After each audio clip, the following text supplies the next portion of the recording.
Hey guys, in this video, I will show you how to get Rapture in Voidpet Dungeon. All right, let's begin. To get Rapture in Voidpet Dungeon, you need to hatch eggs. Rapture is a legendary void pet, and it can be obtained from multiple egg types available in the game. First, go to the hatch eggs section.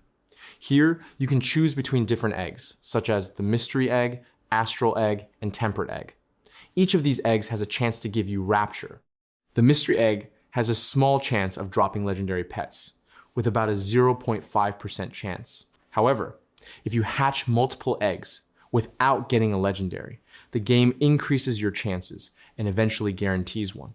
The astral egg is one of the best options since it has a higher legendary drop rate of around 9%, making it more efficient for getting Rapture. The tempered egg also offers a chance to get Rapture, though the legendary rate is lower compared to astral eggs. So that's basically how you can get Rapture in Voidpet Dungeon. That's it for this video. Thanks.